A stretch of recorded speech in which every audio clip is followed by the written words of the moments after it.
Hello hello my dear students, कैसे हो बच्चे आप सब लोग। मुझे पता है कि आप सब लोग बहुत ही ज़्यादा बढ़िया होंगे। तो हमारा इनऑर्गेनिक केमिस्ट्री का सबसे ज़्यादा इम्पोर्टेंट टॉपिक जिसका नाम है बेटा कोऑर्डिनेशन कंपाउंड्स, कोऑर्डिनेशन कॉम्प्लेक्सेस, तो उसका आज हम देखने वाले बेटा लेक्चर नंबर 3। तो इस तीसरे नंबर के लेक्चर में हम बहुत ही ज़्यादा इम्पोर्टेंट कॉन्सेप्ट पढ़ने वाले हैं, EAN। EAN यानी इफेक्टिव एटॉमिक नंबर। इस पे 100% आपका जो भी HSC बोर्ड का एग्जाम है, आपके HSC बोर्ड के एग्जाम में इससे क्वेश्चन पूछे जाते हैं बेटा। यस, आपका जो भी HSC बोर्ड का एग्जाम है उसमें 100% क्वेश्चन पूछा जाता है EN से। उसके बाद आपका MHT CET में भी आपको क्वेश्चन पूछे जाने के इस कॉन्सेप्ट से क्वेश्चन पूछे जाने के 100% चांसेस होते हैं। तो आपको EAN का कॉन्सेप्ट जरूर से जरूर आना चाहिए। वो क्या होता है आज मैं वो आपको समझाऊंगी, और कैसे निकालते हैं उसको, ये कॉन्सेप्ट भी मैं आपको क्लियर कर दूंगी। ठीक है, तो आज हम देखने वाले हैं हमारी कोऑर्डिनेशन केमिस्ट्री का कोऑर्डिनेशन कंपाउंड्स का लेक्चर नंबर 3, जिसमें हम बहुत ही ज्यादा इंपॉर्टेंट कॉन्सेप्ट को पढ़ेंगे। साथ ही साथ आइसोमर्स भी पढ़ने वाले बेटा, structural isomers, optical isomers, yes, ये सारी कॉन्सेप्ट्स हम देखने वाले हैं। तो बिना कुछ देरी करते हुए और बेटा एंड तक जरूर बने रहना, क्योंकि कोऑर्डिनेशन कंपाउंड स्टेबल कैसे माने जाते हैं वो सब हम इस लेक्चर के एंड में देखने वाले हैं। ठीक है, तो बिना कुछ देरी करते हुए बेटा हम स्टार्ट करते हैं। चलो स्टार्ट करते हैं विथ द एटॉमिक नंबर, यानी कि effective atomic number. Atomic number क्या होता है, नो दैट एटॉमिक नंबर को हम रिप्रेजेंट करते हैं Z से। Z यानी एटॉमिक नंबर। यस, तो EAN का इफेक्टिव एटॉमिक नंबर निकालने का रूल क्या क्या है बेटा, होता क्या है देखना। EAN equal total number of electrons around the central metal ion in the complex. EAN किसके इक्वल होता है बेटा, आपका जो सेंटर में मेटल आयन प्रेजेंट है उसके अराउंड में कितने नंबर ऑफ इलेक्ट्रॉन्स लगे हुए हैं उसके इक्वल होता है। EAN rule states that the metal ion continue to accept electron pair till attains the electronic configuration of next noble gas। हमारा जो भी मेटल आयन है वो क्या करता रहेगा, इलेक्ट्रॉन को एक्सेप्ट करता रहेगा। कब तक, जब तक उसकी भूख कंप्लीट नहीं हो जाती। उसकी भूख क्या है बेटा, इलेक्ट्रॉन है, और उसको कंप्लीट करना है अपना ऑक्टेट। यस, यानी कि जो भी हमारी नोबल गैस है उसका जो भी नियर बाय नोबल गैस होगा उसके जैसा वो स्टेबल होना चाहता है ऑब्वियसली, तो उसके लिए वो इलेक्ट्रॉन को एक्सेप्ट करेगा। Thus, if the EAN is equal to the 18, यानी 18 एटॉमिक नंबर आपके एर्गॉन का होता है। 36 इज द क्रिप्टॉन। 36 किसका होता है बेटा, क्रिप्टॉन का। 18 एर्गॉन का, 36 क्रिप्टॉन का। देन 54 होता है आपके जेनॉन का। 86 होता है आपके रेडॉन का। तो ये सारी आपकी helium, neon, argon, krypton, xenon, radon, ये आपकी नोबल गैसेस है। Yes, then the EAN rule is obeyed. तब हम कहेंगे कि ये जो भी इफेक्टिव एटॉमिक नंबर है अगर 18 आ गया तो हम बोलेंगे वो EAN को फॉलो कर रहा है, यस, ओबे कर रहा है। उसके बाद नेक्स्ट अगर 54 आ गया तो भी हम कहेंगे कि वो EAN को फॉलो कर रहा है। 36 आ गया तो भी हम कहेंगे कि वो EAN को इफेक्टिव एटॉमिक नंबर रूल को फॉलो कर रहा है। तो यहाँ तक आपको EAN की जो भी कॉन्सेप्ट है वो क्लियर होंगी बेटा। EAN number of electrons of metal ion plus total number of electrons donated bye ligands. तो देखना कैसे निकालते हैं, एटॉमिक नंबर ऑफ मेटल, जो भी एटॉमिक नंबर है उसे लिखोगे, माइनस करोगे number of electrons lost by metal to form ion, यानी कि उसपे जो भी चार्ज आएगा वो आपको लिखना है बेटा। देन आपको क्या करना है, number of electrons donated bye ligands, कितने नंबर ऑफ इलेक्ट्रॉन्स उस लिगेंड ने डोनेट किए हैं, है ना, उस वो आपको लिखने हैं। यानी कि आ जाएगा effective atomic number is equal to the Z minus X plus Y. So we know that Z is the atomic number, X यानी क्या, जो भी आपके मेटल आयन पे चार्ज आएगा ओवरऑल, और Y यानी कि कितने उसको लिगेंड्स अटैच है, उस लिगेंड्स के बॉन्ड में number of, total number of electron कितने हैं, the electrons donated by the ligands, वो आपको लिखने हैं। जब तक मैम हम कोई एग्जांपल सॉल्व नहीं करते हैं तब तक हमें कोई भी कॉन्सेप्ट क्लियर नहीं होती है। तो फर्स्ट ऑफ ऑल हमें करने एग्जांपल सॉल्व गाइस। तो चलो ट्राई दिस, चलो ट्राई कर लो। पहले तो वीडियो पॉज करके आप ट्राई कर सकते हो, लेकिन एक एग्जांपल समझ लेना उसके बाद आप ट्राई कर लेना। ओके, तो पहला एग्जांपल आपको दिया है ZnNH3 4, यस, और उस पर चार्ज है बेटा 2 प्लस। यस, तो इफेक्टिव एटॉमिक नंबर निकालने के लिए आपको Z पता होना चाहिए। यस, तो जिंक देखना एंड में आता है ना, scandium, titanium, vanadium, chromium, manganese, iron, cobalt, nickel, copper और जिंक। तो जिंक का एटॉमिक नंबर हो जाएगा बेटा 30। तो Z कितना आ गया? 30 आ गया।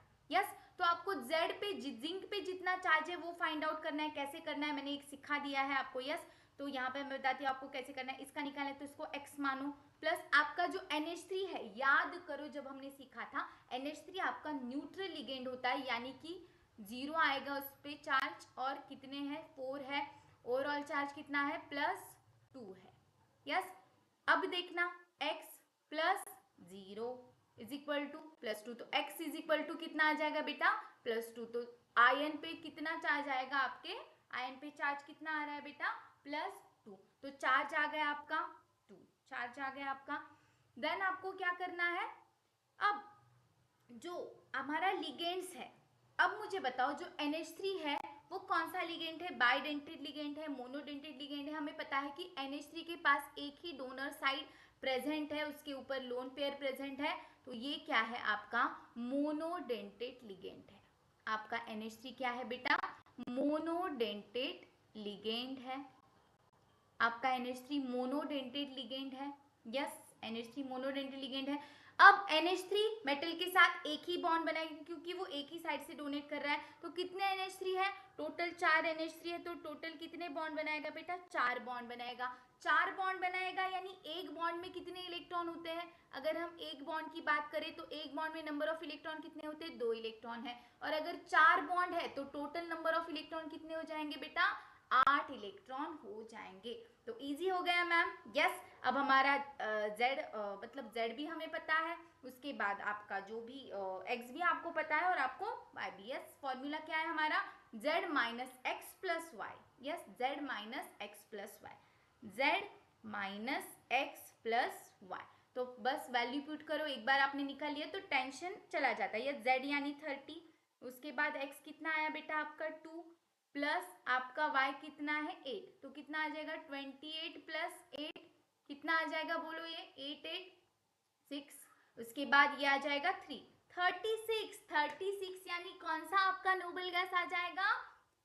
ठीक है, कौन सा नोबल गैस आ जाएगा आपका? ध्यान से देखो, किसका है 36? क्रिप्टॉन। यानी कि मैम हमारे नोबल गैस का जो भी फाइनल नंबर है वो यहाँ पे आ गया है। ये किसका है बेटा? क्रिप्टॉन का है। Yes, helium, neon, argon, krypton, xenon और रेडॉन।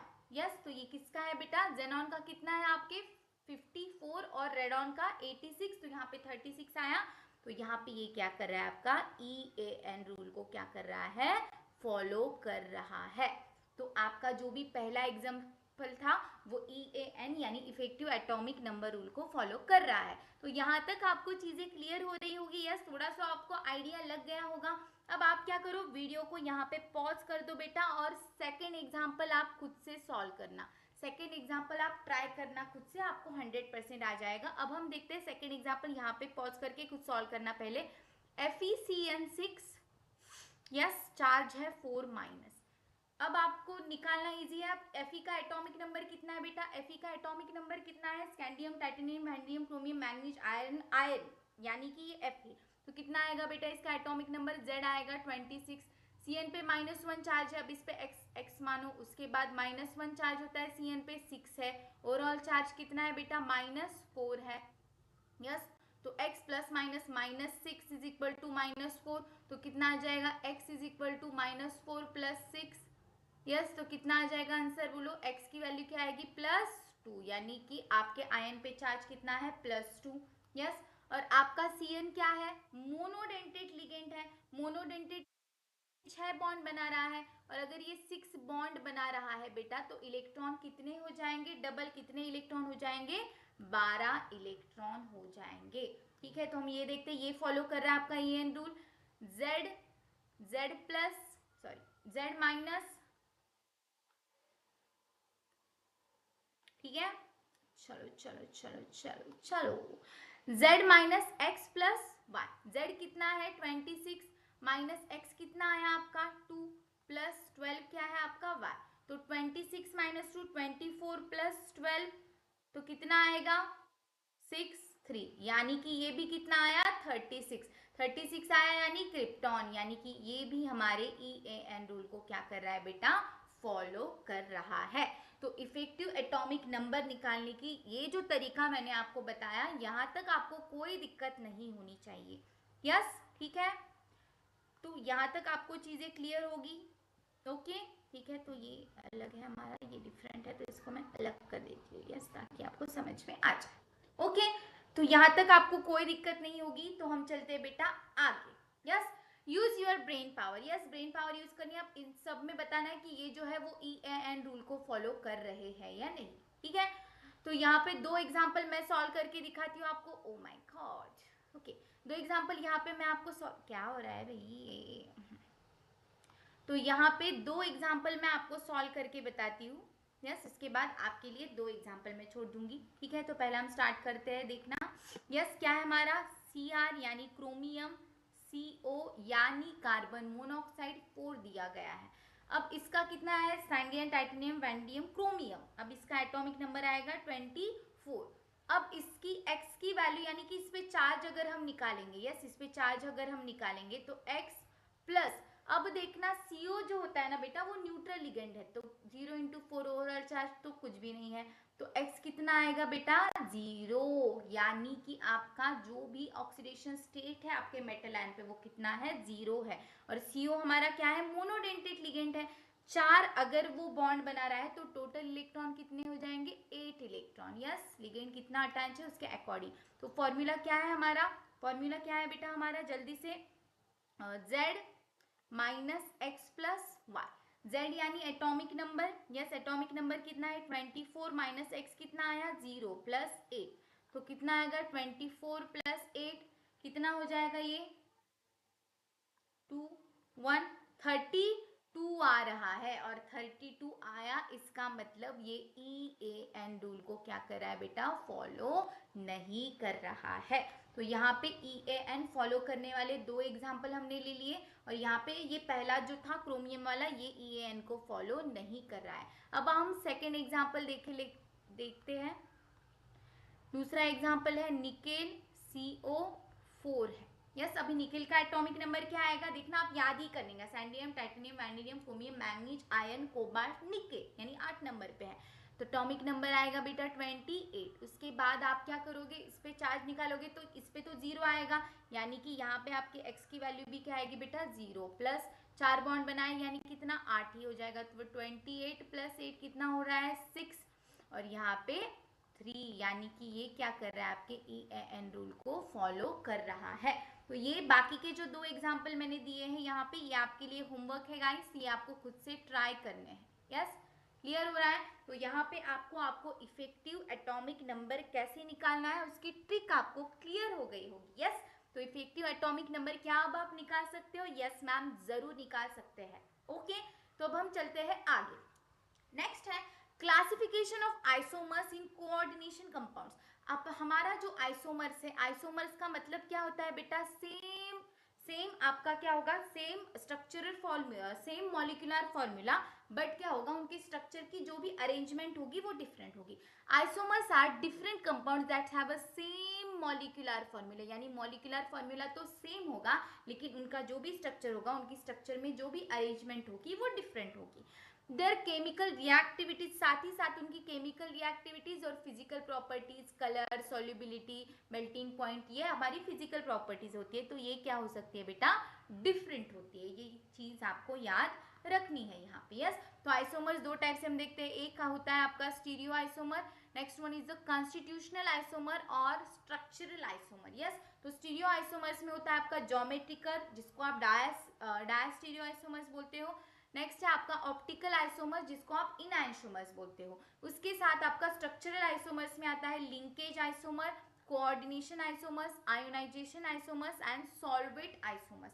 तो ये स्ट्रक्चरल आइसोमर्स के जो भी टाइप है वो बहुत ईजी है, मैं एक एक एग्जांपल बताऊंगी आपको क्लियर हो जाएंगे। इंपॉर्टेंट है आपका ज्योमेट्रिक आइसोमर और ऑप्टिकल आइसोमर्स, तो उसे हम ध्यान से समझते हैं बेटा। स्टार्ट करते हैं हम स्टीरियो आइसोमर्स के साथ, ठीक है। ज्योमेट्रिक आइसोमर्स और डायास्टीरियो आइसोमर जो भी पहला टाइप है वो हम देखते हैं। These are non superimposable mirror image. Non superimposable mirror image का क्या होता है, मतलब ये एक दूसरे पर आप लिखोगे तो वो सुपर इम्पोजिबल नहीं होगी। Yes, these are possible in heteroleptic complexes. Heteroleptic यानी डिफरेंट लिगेंड्स अटैच होने चाहिए तभी ये चीजें क्या है बेटा, पॉसिबल है। उसमें होता है ज्योमेट्रिक आइसोमर में, एक होता है आपका cis isomer and second one होता है आपका ट्रांस आइसोमर। सिस आइसोमर्स यानी identical ligands occupy adjacent position. क्या होगा, आपकी एडजेसेंट पोजीशन पे ही आपका आइडेंटिकल लिगेंड अटैच होगा। यस, जैसे कि आपने मेटल लिया, यहाँ पे एक साइड में समझो आपने लिया स्क्वायर प्लेनर कॉम्प्लेक्सेस। यस, यहाँ पे एक साइड में ए अटैच है। यस, और यहाँ पे आपकी दूसरी साइड में समझो बी अटैच है। तो ये क्या हो जाएगा बेटा, सेम साइड में अटैच है ए और बी, तो ये क्या हो जाएगा आपका सिस।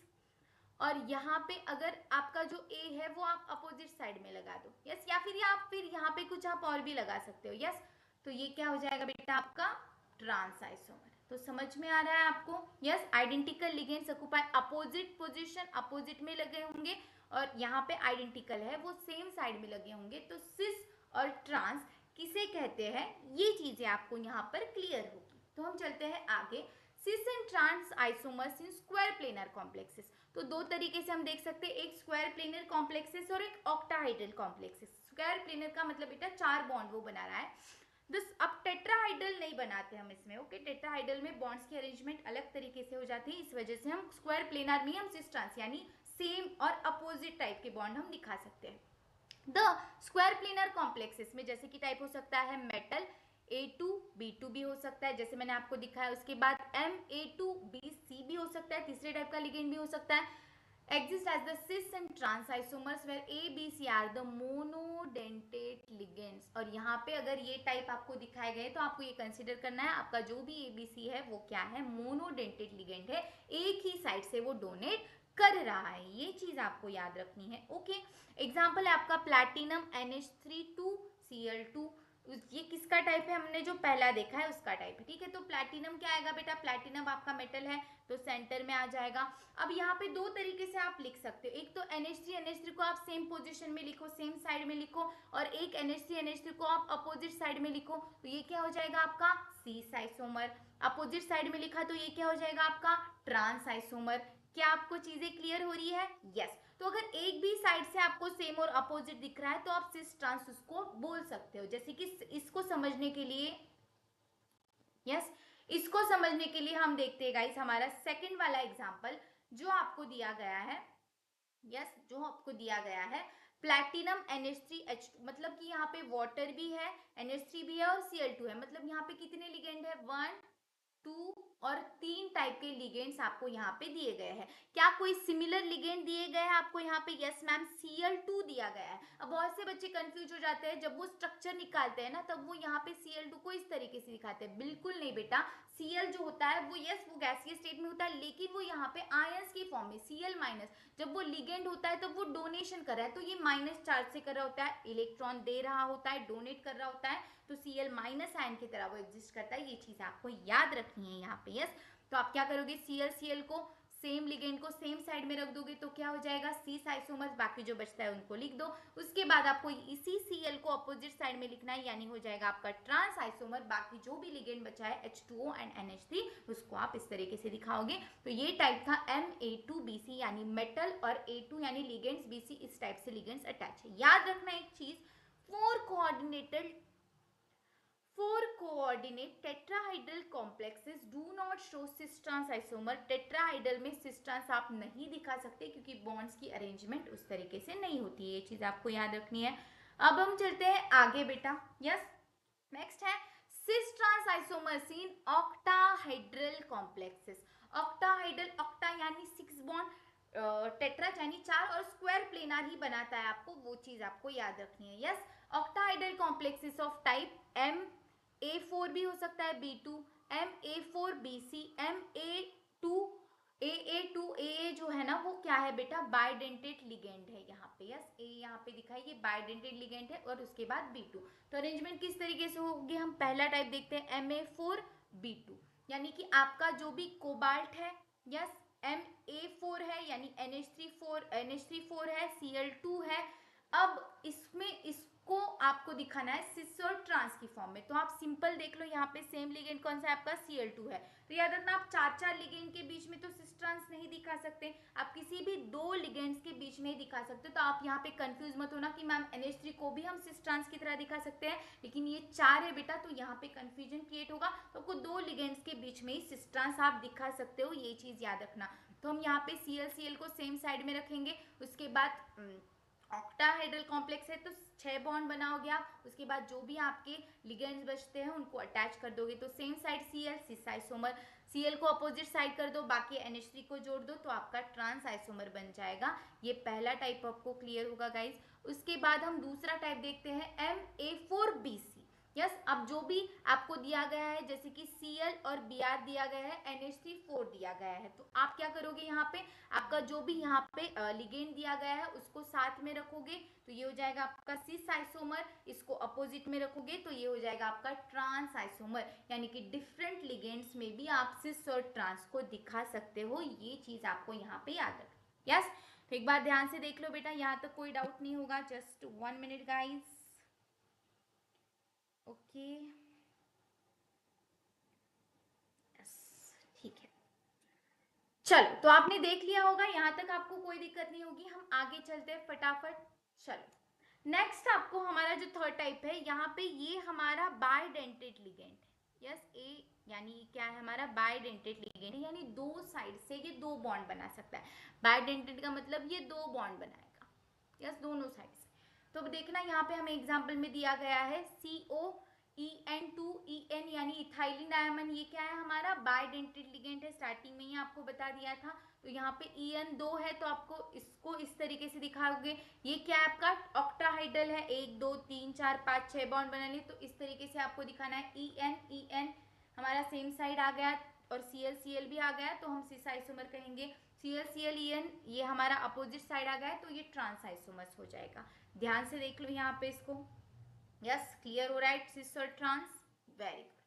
नेक्स्ट अभी हमने पढ़ लिया सिस ट्रांस क्या होता है। अब हम चलते हैं ऑप्टिकल आइसोमर्स यानी इनैंशोमर्स, द कॉम्प्लेक्स मॉलिक्यूल्स और ions that are non superimposable mirror image. Yes, non superimposable mirror image यानी कि आप एक मॉलिक्यूल को दूसरे मॉलिक्यूल के ऊपर रखोगे, तो ये क्या हो रहा है, ये क्या बन गया, मछली जन की रानी बन गया। यानी कि एक दूसरे के ऊपर क्या हो रहा है बेटा, non superimposable mirror image of each other, उसको हम इनैंशोमर्स कहते हैं। ठीक है, enantiomers have identical properties however differ in their response to the plane polarized light। लेकिन प्लेन पोलराइज लाइट जब आप पास करते हो, PPL जब पास करते हो, तो ये क्या कर रहा है, डिफरेंट तरीके से आपको शो करता है। जैसे कि हम क्या ऑर्डिनरी लाइट की बात करें, है ना, जनरली आपके घर में जो झुक झुक करता हुआ बल्ब होता है, यस, जो लाइट करता है, जो ऑल डायरेक्शन में ऑसिलेट करता है, ऑल डायरेक्शन में लाइट दे रहा है। लेकिन अगर आप इसको निकोल प्रिज्म से पास करोगे, यस, निकोल प्रिज्म से पास करोगे बेटा, निकोल्स प्रिज्म के बारे में आप क्या करते हो बेटा, फिजिक्स में ज्यादातर पढ़ते हो। यस, निकोल प्रिज्म से आपने इसको पास किया, निकोल प्रिज्म से आपने इसको पास किया, तो आपको क्या देखने को मिलता है कि ये जो डायरेक्शन है ना, ये एक ही डायरेक्शन में जा रहा है। अब ये ऑल पॉसिबल डायरेक्शन में जा रहा था, ठीक है, जब ये ऑर्डिनरी लाइट था तो ऑल डायरेक्शन में, पॉसिबल डायरेक्शन में जा रहा था, लेकिन आप जब इसे निकोल प्रिज्म से पास करोगे तो वो आपको एक ही डायरेक्शन में जाता हुआ दिखेगा। यानी कि ये होता है आपका PPL यानी प्लेन पोलराइज लाइट, जो सिर्फ एक ही डायरेक्शन में ऑसिलेशन करता है। तो यहाँ तक आपको चीजें क्लियर होगी। यस, तो अब इसी PPL को क्या करोगे आप, सॉल्यूशन से पास करोगे। यस, सॉल्यूशन से पास करोगे। समझो आपने किसी सॉल्यूशन से इसको पास किया, तो यहाँ पे आपको देखने को ये मिलेगा कि आपने जब भी इसे सॉल्यूशन से पास किया तो डायरेक्शन तो एक आ रही है, यह है ना। समझो यहाँ पे आपको दिखेगा कि इसने थीटा, तो ये क्लॉकवाइज जा रहा है, क्लॉकवाइज डायरेक्शन में आपको दिख रहा है कि इसकी जो भी डायरेक्शन है वो क्लॉकवाइज है, तो आप इसे बोलोगे डेक्स्ट्रो रोटेटरी, डेक्स्ट्रो रोटेटरी बोलोगे। डेक्स्ट्रो रोटेटरी यानी डी बोल सकते हो आप। यस, उसके बाद अगर एंटी क्लॉकवाइज जा रहा है, अगर एंटी क्लॉकवाइज जा रहा है इस तरीके से, यस, एंटी क्लॉकवाइज जा रहा है, तो आप क्या बोलोगे, laevo rotatory, sorry, laevo rotatory, yes, L. तो डी और एल क्या है ये आपको क्लियर हो गया होगा। The enantiomers that rotates the plane polarised light to the right clockwise, इसको आप कहोगे dextro rotatory. D isomers while other that rotates the plane to the left anti clockwise is called as the laevo rotatory. Yes, laevo rotatory, LAE। Okay, spelling थोड़ी गलत होगी, कोई बात नहीं। चलो, अब यहाँ पे आपको चीजें क्लियर होगी कि क्या करना है। आपको याद सिर्फ यही रखना है कि ये क्या होनी चाहिए बेटा, एक दूसरे की मिरर इमेज होनी चाहिए। यस, ऑप्टिकल का मतलब क्या होता है, ऑप्टिकल यानी आपको याद सिर्फ यही रखना है, ऑप्टिकल का मतलब होता है मिरर इमेजेस होनी चाहिए, एग्जैक्ट मिरर इमेज। जैसे कि आप मिरर के सामने खड़े रहोगे, यस, तो क्या करते हैं हम, ये हाथ ये सामने आता है, आपको सामने दिखता है। यस, ये चीजें आपको सामने इस तरीके से देखने को मिलती है। मिरर, जैसे आप मिरर में देखते हो उसी तरीके से आपको वो जो कंपाउंड है उसकी मिरर इमेज बनानी है। यस, लेकिन आप जब मिरर में देखते हो ऐसा तो नहीं होता कि आपके पैर ऊपर चले जाए, मुंडी नीचे चले जाए, ऐसे तो नहीं होता है। जैसे आप मिरर में हो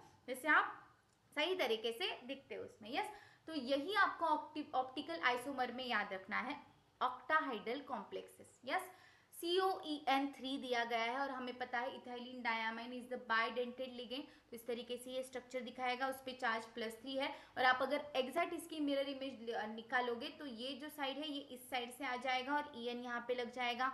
यस, तो इस तरीके से आप क्या करोगे, इसकी मिरर रखोगे तो इस तरीके से दिखाएगा। तो एक जाएगा आपका क्लॉकवाइज, तो आप इसको डी बोल दोगे, डेक्स्ट्रो रोटेटरी। एक जाएगा आपका एंटी क्लॉकवाइज, तो आप क्या बोलोगे, इसको लेओ रोटेटरी। समझ में आ रहा है। तो these are the optical isomers. तो ऑप्टिकल आइसोमर्स में आपको यहाँ तक कोई दिक्कत नहीं होगी बेटा। ओके, ध्यान से देख लो। ओके, क्लियर हो रहा है आपको, बोलो जल्दी जल्दी बोलो, ऑप्टिकल आइसोमर्स क्लियर है।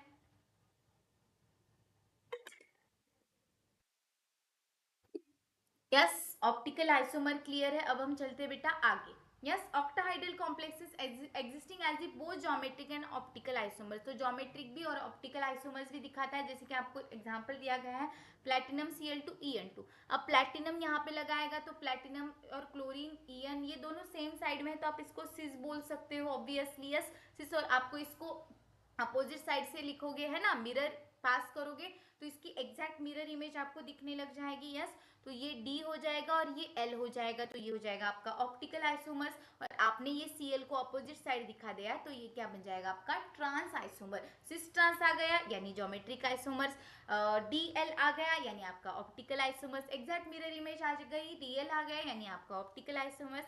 क्लियर हो रहा है आपको। यस, बहुत ईजी है बेटा। अब हम चलते हैं आगे। ओके, ठीक है, तो फटाफट ये टाइप देख लेते हैं हम, इसे ज्यादातर एग्जाम में क्वेश्चन नहीं पूछे जाते हैं। यस, ये याद रखना। स्ट्रक्चरल आइसोमर्स, जिसको कॉन्स्टिट्यूशनल आइसोमर्स भी बोलते हैं आप, पहला है linkage isomer. These isomers are formed when the ligands has a two different donor atoms। Ligands को क्या लगे होते हैं बेटा, टू डिफरेंट डोनर एटम जब लगे होते हैं, it coordinates through the metal white different donor atoms, अलग अलग डोनर एटम्स लगे होते हैं, तब हम क्या बोलते हैं बेटा, इसको लिंकेज आइसोमर्स बोलते हैं। यस, अब NO2 है, NO2 के पास क्या है बेटा, दो डोनर साइड है, एक है आपका नाइट्रोजन, एक है आपका नाइट्रोजन, दूसरा है आपका ऑक्सीजन, दूसरा क्या है आपका ऑक्सीजन। यस, तो ऑक्सी ONO इस तरीके से भी आप लिख सकते हो, एक आपका NO2। तो ये क्या हो जाएंगे बेटा, linkage isomers. The nitro complex has this cobalt N के साथ भी जुड़ सकता है, nitrito complex linked through the CO bond, इसको नाइट्रेटो बोलेंगे और इसको नाइट्रेट। Yes, linkage isomers. तो लिंकेज आइसोमर्स आपको क्लियर होगा। यहाँ पे आपको एक एग्जांपल दिया गया है, right linkage isomers of FeH2O5 HCN+। अब इसका लिंकेज आइसोमर आपको लिखना है। यस, इसका लिंकेज आइसोमर सेम आपने इस तरीके से देखना है आपको। यहाँ पे क्या किया, NO2 के साथ जोड़ दिया एक को, तो यहाँ पे कौन कौन है आपका SCN है, तो दो डोनर साइड आपको यहाँ पे दिख रही होगी, एक आपका सल्फर के साथ और एक आपका नाइट्रोजन के साथ। ठीक है, तो लिंकेज आइसोमर्स दो आ जाएंगे बेटा इसके। यस, FeH2O5, यहाँ पे आपका एक तो सल्फर के साथ ही जुड़ जाएगा, उसके बाद दूसरा लिंकेज आइसोमर्स आ जाएगा आपका FeH2O5, एक आपका NCS। तो इस तरीके से आप इसके दो लिंकेज आइसोमर्स आपको समझ में आ रहे होंगे, एक बनाएगा सल्फर के साथ और एक नाइट्रोजन के साथ। यहाँ पे आपको 2 डोनर एटम्स दिख रहे होंगे, इसको हम लिंकेज आइसोमर्स बोलते हैं। अगर हम इसका IUPAC नाम लिखे तो हमने IUPAC नाम निकालना सीखा था बेटा, याद है? सबसे पहले आपको लिगेंड्स को लिखना है। यस, लिगेंड्स क्या है? H2O कितना है? 5 है, तो नाम क्या आएगा? पेंटा एक्वा, ठीक है, पेंटा एक्वा। उसके बाद क्या है आपका, अगर आप दोनों का नाम लिखोगे तो इसका क्या आएगा? थायोसाइनेट, ठीक है। तो क्या आएगा इसका? थायोसाइनेटो। जब भी ये होता है तो आप NAT, थायोसाइनेटो। उसके बाद Fe क्या है आपका? आयन। और अगर आप इसकी ऑक्सीडेशन स्टेट निकालोगे तो कितनी आ जाएगी? यस, ये 0 × 5, इस पे कितना चार्ज होता है बेटा? -1। तो अगर आप चार्ज निकालोगे तो ठीक है, हम देख ही लेते हैं निकाल के चार्ज कितना आ रहा है। FeX प्लस उसके बाद 0 × 5, यस 0 × 5।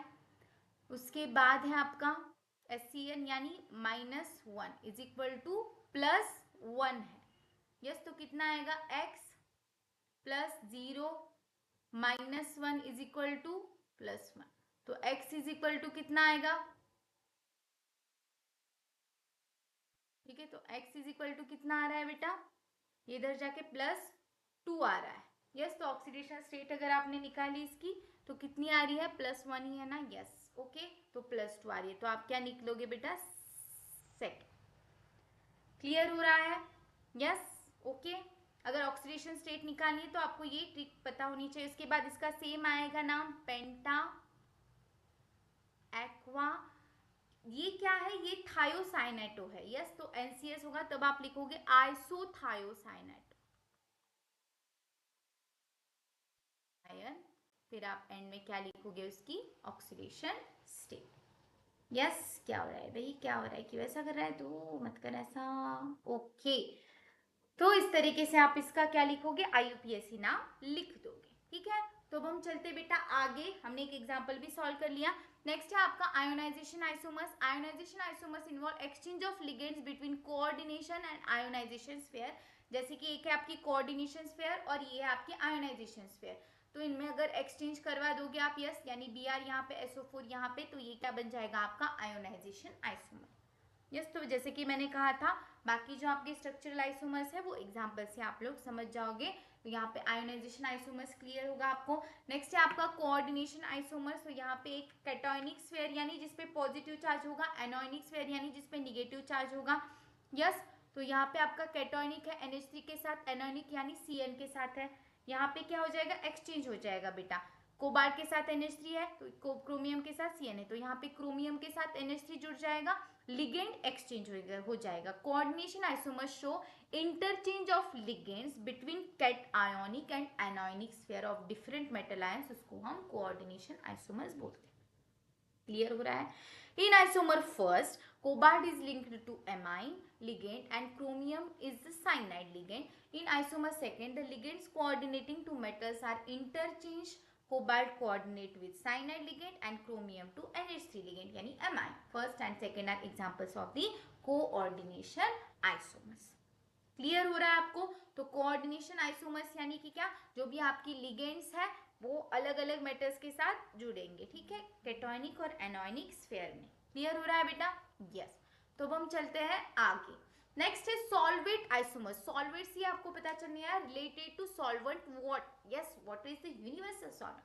हाइड्रेट आइसोमर्स भी जिसको बोला जाता है, तो जहाँ पे आपको वाटर दिख रहा है, यस, तो ये दोनों क्या है? Chromium H2O6 CS3 and chromium H2O5 Cl Cl2 these are similar to the ionization isomers। थोड़ा सा ये आपको आयोनाइजेशन आइसोमर्स की तरह ही देखने को मिलेगा।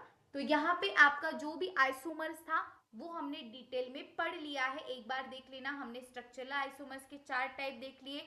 उसके पहले हमने ऑप्टिकल आइसोमर्स देखा, ऑप्टिकल आइसोमर्स, सिस्ट्रांस देखा, yes, geometric isomers, optical isomers, ये हमने देख लिया। स्टीरियो आइसोमर्स के बारे में ओके, तो यहाँ तक आपको चीजें क्लियर होगी। अगर थोड़ा सा भी डाउट आपका बच रहा है तो आप फिर से लेक्चर को देख लेना, क्लियर हो जाएगा।